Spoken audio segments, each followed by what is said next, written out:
Hi, my name is Ivan. I am an Ielts teacher at ETEST and an ex-Ielts examiner. Today, I want to give you some advice for the Ielts Writing Task 1. Task 1 is generally less complicated than Task 2. It accounts for less of the total score than Task 2. You should spend no more than 20 minutes on this task. There are different types of Task 1. In this video, we will take a look at charts. There is, of course, a diversity of charts. However, you should not treat them differently every time you see a new kind. Instead of looking at the differences in shapes and colours, try to focus more on the numbers. This is where you can spot the similarities. So let's start by looking at an example of a typical question for Task 1, a line chart.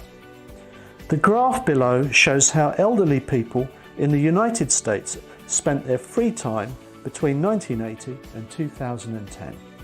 Let's begin with the first mistake, which is not paraphrasing the topic.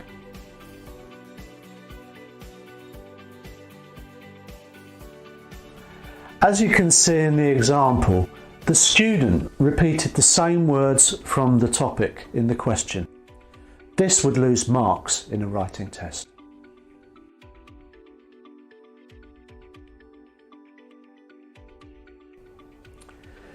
In the revised version, the student was able to paraphrase the topic by using synonyms like illustrates for shows, and this would be the correct way to write the introduction.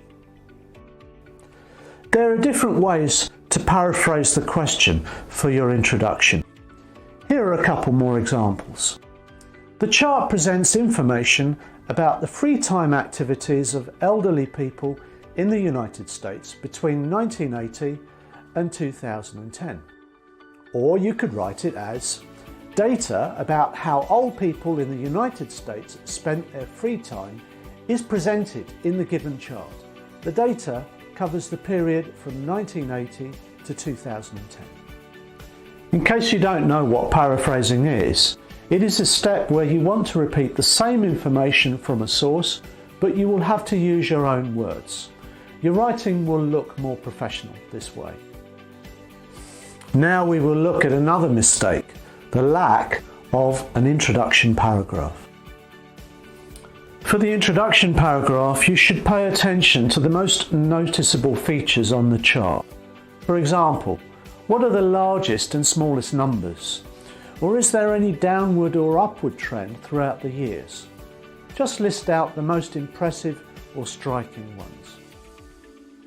Here you can see that the student talked about the beginning year and what happened at the end year. They also provided extra information about the features of the lines. Remember to keep things as general as possible without giving any detail here. Next we have the body paragraphs. These are where you would want to go into more details. Here you have the freedom to choose what stands out most to compare. But remember to have logical comparisons between values. They should always go by pairs in appropriate order, by respective years or categories.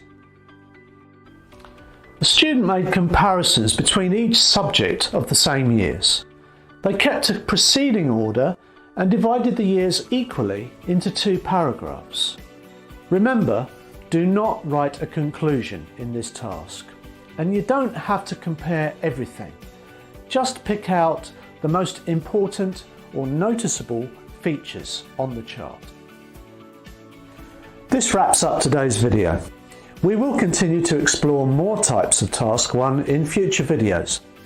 So please stay tuned until next time.